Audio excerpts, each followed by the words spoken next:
Parler de consultation publique sur les plans d'aménagement forestier. Donc, ben, écoute, je vais te laisser aller là-dessus parce que c'est quand même, un bon dossier tout ça, là. Beh, oui. Alors bonjour Bruno et bonjour à tous nos auditeurs. Donc effectivement, ce sont des rencontres qui sont organisées par le ministère des Ressources naturelles et des Forêts pour présenter les futurs travaux forestiers prévus dans la région, à savoir les coupes, les travaux sylvicoles, les chemins forestiers et beh, tout plein d'autres choses. Et surtout, c'est le moment où les citoyens et les utilisateurs de la forêt peuvent donner leur avis sur les zones où des travaux sont prévus et peuvent même influencer ces décisions-là. Et pourquoi, selon vous, c'est si important de participer à ces consultations publiques? Parce que tout simplement, le ministère présente un plan d'aménagement forestier final après les consultations publiques. Donc il s'avère qu'il est beaucoup trop tard pour pouvoir les modifier à ce moment-là. Donc les consultations sont importantes parce que ce sont une porte d'entrée. C'est une porte d'entrée pour influencer les projets. On peut demander à déplacer un tracé de chemin ou ajuster une zone de coupe ou encore protéger un secteur sensible. Puis après ça, on sera rendu enfin à l'étape d'exécution. Mais j'imagine que, ces travaux-là, une fois qu'ils sont acceptés, ben, ça va avoir une influence, sur la qualité de l'eau? C'est ça, effectivement, c'est des travaux qui ont beaucoup d'influence sur la qualité de l'eau. On va même dire que beh, c'est un lien direct, en fait, parce qu'on ouvre un nouveau chemin ou lorsqu'on fait une nouvelle coupe, ça peut augmenter les sédiments dans les rivières, donc le ruissellement, il y a des risques de contamination. Si je devais prendre un exemple, ce serait par exemple les déversements d'hydrocarbures et même l'habitat du poisson peut être aussi dégradé comme, ou encore on peut colmater une frayère. Donc c'est des impacts qui voyagent avec un courant et qui peuvent toucher la faune, qui peuvent toucher la flore et même le benthos. Donc la planification est vraiment, vraiment cruciale. Et Ndella, combien par curiosité, combien qu'il peut y en avoir de consultations comme ça par année, mettons, en Abitibi-Témiscamingue et en Gaspésie? Pour le moment, il y en a une consultation qui est prévue normalement le 25 février 2026. Donc c'est oui, Ah actuellement, il y oui, en a une. oui, bon, puis là, ben, et là, on dénote quand même, vous êtes là depuis longtemps, vous Mmh. observez qu'il y a une très faible participation à ces, consultations-là. Et pourquoi, selon vous, il y a une faible consultation? Beh, parce que tout simplement, peut-être que les gens ne pensent pas que leur avis compte tout simplement ou parce que peut-être parfois ils sont pas informés tout court ou ils peuvent même penser que c'est un peu trop technique. Donc alors qu'en réalité, beh, chaque commentaire peut vraiment influencer les projets localement.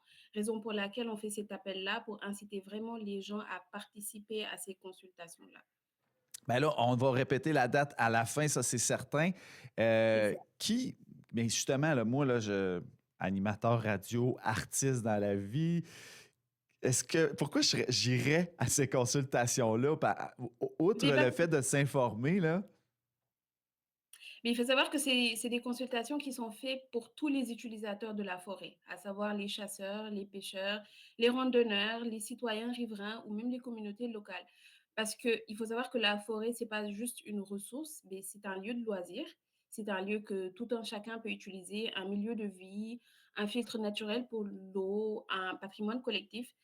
Donc, mais c'est pour ça que c'est aussi important que tout le monde devrait pouvoir y participer, donner leur avis à la forêt parce que c'est vraiment quelque chose qui nous appartient à nous tous et beh, pour appuyer ce genre d'initiative-là, le ministère met à la disposition des cartes interactives en amont de la consultation publique. Donc elles sont disponibles en ligne sur le site du ministère qui permettra à des gens mais qui ne sont pas forcément dans le secteur de la foresterie, de pouvoir s'informer au niveau des cartes, savoir c'est quoi les aires qui sont protégées ou pas. Donc, ce sont des. Il y a une vidéo YouTube aussi qui a été mise à leur disposition par le ministère de l'Environnement sur leur chaîne YouTube. Et comme j'ai dit sur le site, lorsque vous tapez ministère des Forêts naturelles, carte interactive, vous trouverez des cartes et ça vous permettra de pouvoir vous informer. Et là, si je comprends bien, vous, là, votre rôle, l'organisme Bassin Versant, c'est de stimuler cet intérêt-là, et les citoyens peuvent vraiment influencer? Oh oui, oh oui, ils peuvent vraiment influencer pour plusieurs choses. Par exemple, lorsqu'on veut déplacer un chemin forestier, lorsqu'on veut planifier une coupe en hiver plutôt qu'en été.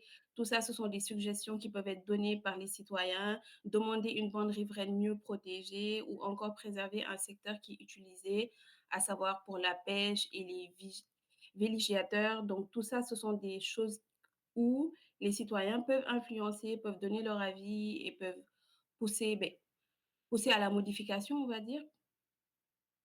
Mais là, avez-vous déjà vu concrètement un mouvement citoyen qui a fait vraiment dériver un projet forestier? Oui, par exemple, comme je l'ai dit tantôt, il y a des chemins forestiers qui ont été déplacés, mais ou bien des coupes qui avaient été prévues en hiver et qui ont été faits en été parce que tout simplement, il y avait, beh, des citoyens, en gros des pêcheurs qui avaient demandé à ce que ce soit fait. Donc oui, ça a une fois été fait effectivement. Là, tout à l'heure, vous avez parlé de lien, d'une carte, là, on pourrait éventuellement la mettre en commentaire sur la publication de la vidéo sur nos réseaux sociaux. Bien sûr, À l'extérieur de cette consultation-là, parce que tout à l'heure, on va renommer, il y a une date de consultation sur, le réseau hydrique, là, mais, est-ce qu'on peut, quand même commenter est-ce qu'il y a une ouverture à l'écoute des citoyens à l'extérieur de cette consultation-là? bien sûr. Alors, il faut savoir que la consultation, elle est déjà en mode hybride, donc présentiel et à distance. Et oui, lorsque vous regardez les cartes interactives qui sont mises en ligne par le ministère, les citoyens peuvent émettre des commentaires. Donc, il y a même un lien qu'on mettra sous la description de cette vidéo-là où les gens pourront aller directement sur YouTube. Ça nécessite juste de taper consultation publique PAFIO, comment émettre un commentaire et le tutoriel va apparaître par la suite. Et là, on va nous faire le suivi à ce moment-là? Oui. OK, c'est bon. On va l'essayer, tiens, pourquoi pas? Mais Et oui, oui, oui, c'est un dialogue, si je comprends bien. Et là, vous, c'est ça. l'organisme Bassin Versant Abitibi-Jamésie, c'est quoi votre rôle dans tout ça? Organiser, stimuler? Quel rôle vous jouez exactement? Alors nous, notre rôle, c'est de montrer le lien entre la planification forestière et la qualité de l'eau.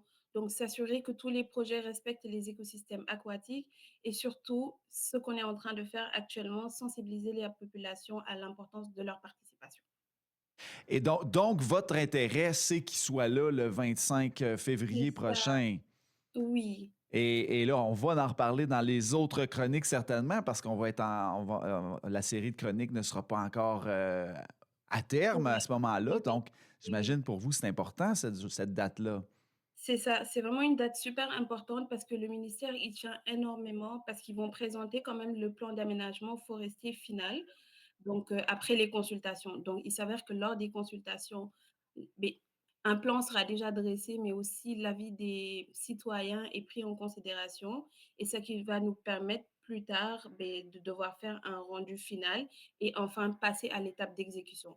Fait qu'on encourage vraiment tout le monde à participer à cette rencontre qui sera donnée en ligne via le site du ministère et surtout d'aller commenter, genre vraiment d'aller commenter, de donner leur avis sur des cartes qui ont déjà été rédigées, à savoir, les aires qui sont déjà protégées pour le moment.